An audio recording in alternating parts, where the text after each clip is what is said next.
Salut tout le monde, vous étiez nombreux à me demander une nouvelle vidéo sur Floki. Ça fait en effet 5 mois que je n'avais pas reparlé de lui sur cette chaîne. Je précise bien sur cette chaîne car je donne régulièrement de ces nouvelles sur mes réseaux sociaux, que ce soit sur Twitter, Instagram ou Facebook. Je vous invite donc à m'y rejoindre si ce n'est pas encore fait, ne serait-ce que pour être tenu au courant de la sortie de mes vidéos vu les problèmes de notification qu'il y a actuellement. Vous trouverez les liens de tous mes réseaux sociaux dans la description, j'y suis pas mal actif.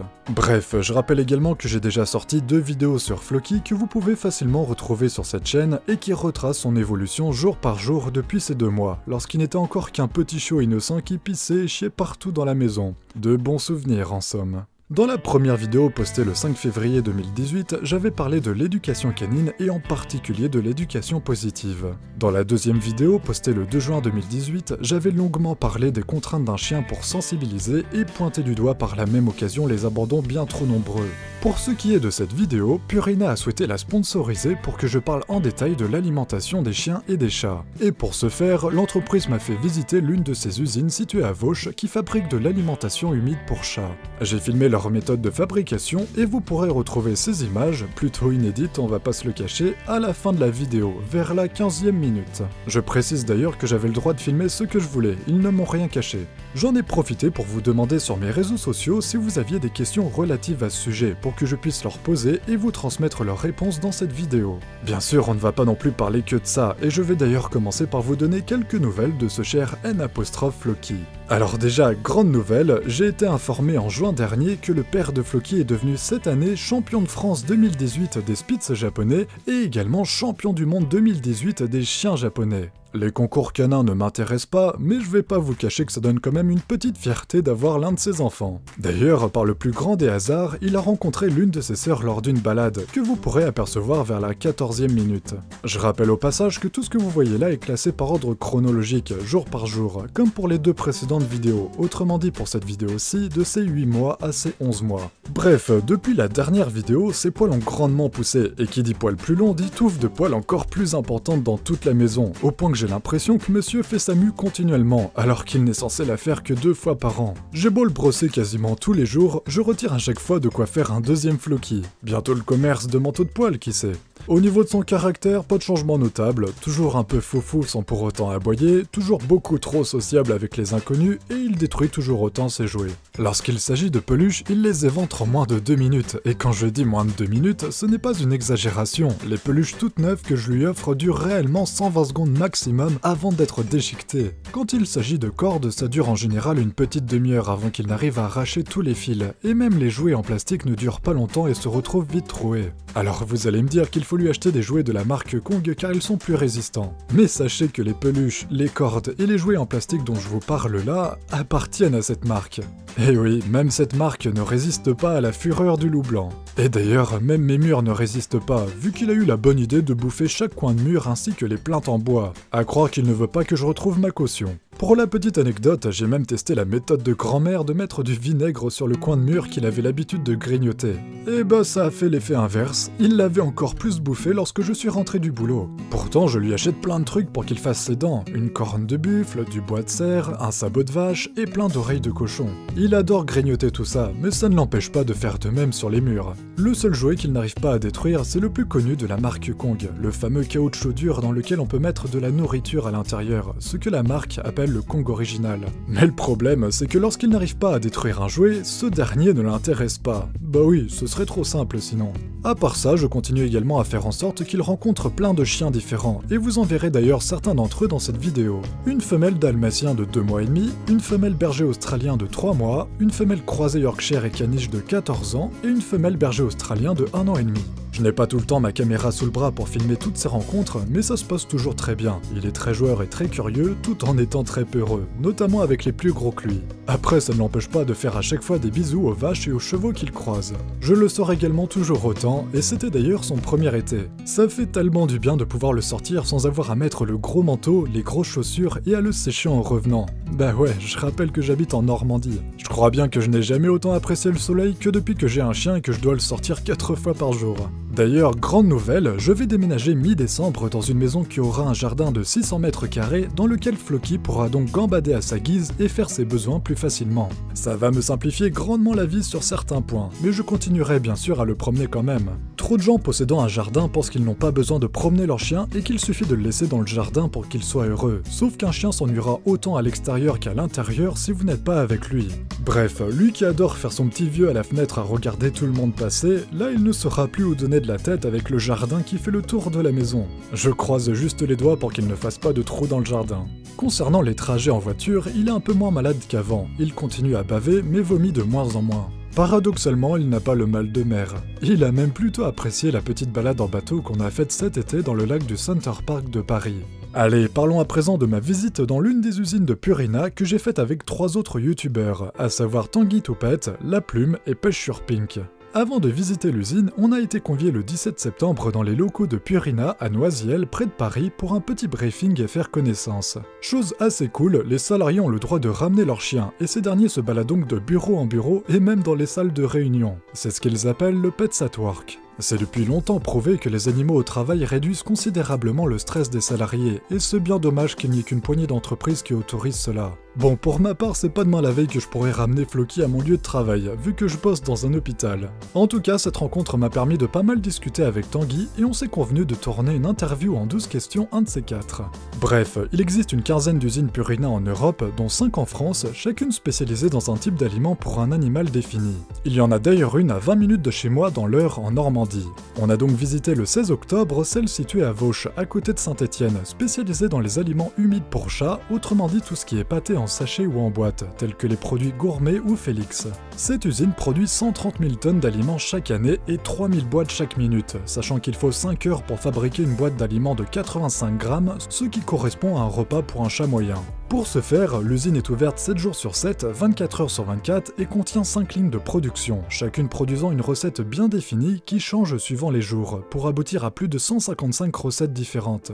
2 tiers de sa production correspond à des boîtes, le reste à des sachets fraîcheur, sachant que 75% de la production est exportée à l'étranger. Tous les produits sont bien sûr stérilisés et il y a d'ailleurs 7000 points de contrôle par jour, soit plus de 2,5 millions par an. Bref, la visite guidée fut très intéressante. Bon, faut se faire un petit peu aux odeurs, mais au bout de quelques minutes on n'y fait plus attention. J'ai pu filmer ce que je voulais et j'ai surtout posé toutes les questions que vous m'avez demandées, même celles qu'on pourrait juger piquantes. La responsable qualité de l'usine, la responsable communication de Purina France et le responsable supply chain de l'usine, petite dédicace à Jean-Mi au passage, ont donc tous les 3 répondu avec transparence à toutes mes questions. Bien sûr, leurs réponses n'engagent qu'eux, à vous de les croire ou non, je ne fais que transmettre ce qu'ils m'ont dit. Alors, première question, pourquoi font-ils visiter l'une de leurs usines à des youtubeurs ? Ils m'ont répondu qu'une certaine défiance s'était installée vis-à-vis de l'industrie agroalimentaire depuis les différentes crises sanitaires, et que les Français sont de plus en plus soucieux de ce qu'il y a dans leur assiette et dans celle de leurs animaux. Dans ce contexte, Purina a donc souhaité satisfaire la curiosité de ses clients en nous invitant à expérimenter l'une de leurs chaînes de production et répondre par la même occasion aux questions récurrentes. Deuxième question, d'où proviennent leurs ingrédients ? Plus de 90% des matières premières qu'ils utilisent viennent d'Europe, sachant que 99% de leurs ingrédients carnés y sont achetés. En parlant de produits carnés, troisième question, assez piquante, comment peuvent-ils dire être pour le bien-être animal alors que leurs produits contiennent de la viande qui a donc nécessité l'abattage d'animaux? Alors à ce niveau-là, j'ai plutôt bien aimé leur réponse. Toutes leurs matières carnées sont en fait des sous-produits issus des abattoirs, autrement dit des produits que les humains ne mangent pas pour de simples raisons culturelles ou esthétiques, alors qu'ils sont tout autant nutritifs, comme le foie, les poumons, la rate et les reins. D'ailleurs, dans la nature, les animaux mangent même souvent ces morceaux en priorité, du fait de leur richesse nutritive. Par exemple, les reins et le foie contiennent jusqu'à 10 fois plus de vitamine B2 que la viande maigre. Bref, autrement dit, ces aliments seraient jetés s'ils n'étaient pas utilisés par l'industrie pet food, donc aucun animal n'est tué dans le but premier de finir en croquette ou en pâté, et ça permet même du coup de lutter contre le gaspillage alimentaire. Quatrième question, sont-ils soucieux des conditions d'élevage des animaux leur fournissant leurs produits carnés? Ils m'ont répondu qu'ils étaient impliqués dans l'amélioration du bien-être des animaux d'élevage tout au long de la chaîne d'approvisionnement et qu'ils visitaient chaque fournisseur pour le certifier ou non. Ainsi, ils se valent être garants de ce qu'ils appellent les 5 libertés appliquées aux animaux, à savoir la liberté de ne pas souffrir de la faim, de la soif et de malnutrition, la liberté de ne pas ressentir la peur ou le stress, la liberté d'être protégé des agressions physiques et thermiques, la liberté de ne pas endurer la douleur, les blessures et les maladies, et la liberté de pouvoir exprimer des comportements naturels normaux. Par contre, ils ne se sont pas cachés que certains de leurs fournisseurs élèvent par exemple leurs poules en batterie, donc après c'est suivant la considération et le jugement de chacun on va dire. Cinquième question, réfléchissent-ils à des croquettes véganes? De ce que j'ai compris, ce n'est pas dans leurs objectifs, car pour eux, ce régime ne correspond pas aux besoins nutritionnels d'un chat ou d'un chien. Je leur ai d'ailleurs demandé s'ils s'intéressaient à la viande de synthèse, ce à quoi ils m'ont répondu que c'était encore beaucoup trop cher pour la fabrication et la consommation de masse.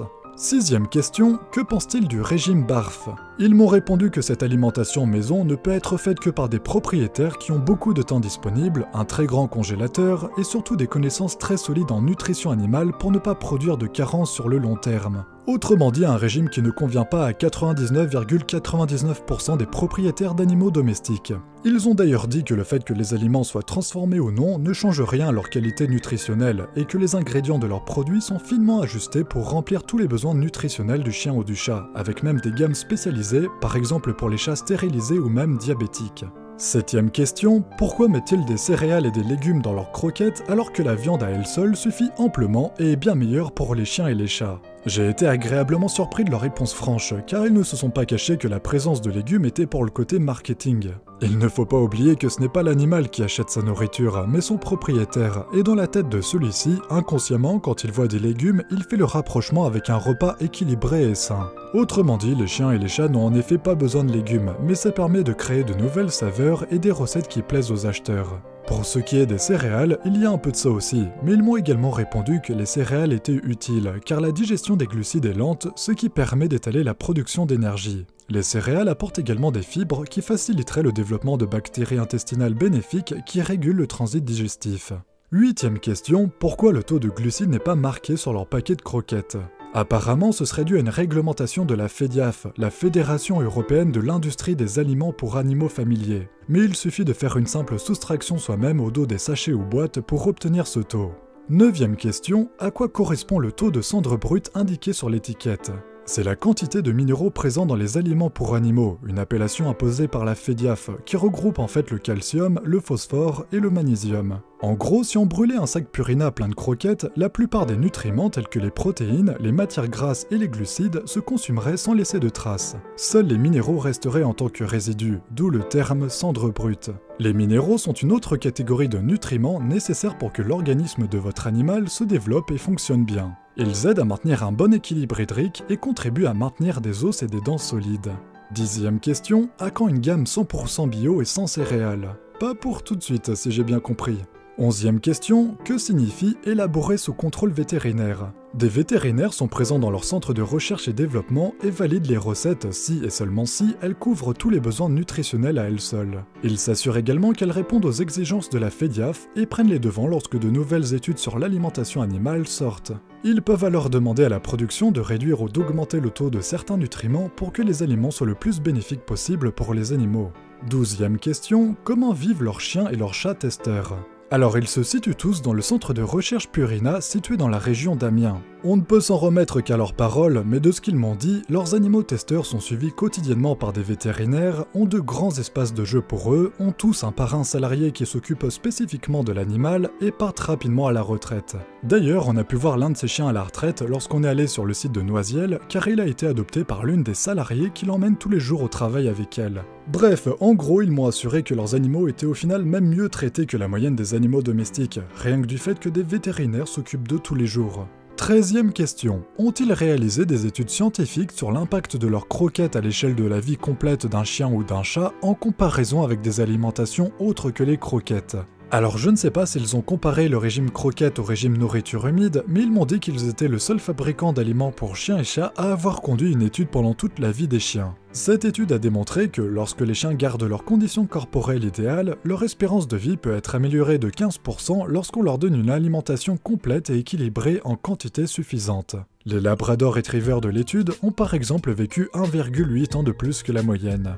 14e question, quels sont leurs engagements environnementaux? Ils ont pris une série d'engagements en 2016 pour réduire petit à petit la part de l'emballage dans leurs produits et faire en sorte que leurs emballages soient de plus en plus recyclables. Leur objectif est de continuer à analyser et à optimiser leur packaging pour économiser au moins 3000 tonnes de matériaux d'emballage d'ici 2019. 15e question, qu'est-ce qui justifie le prix bas ou haut de certaines croquettes?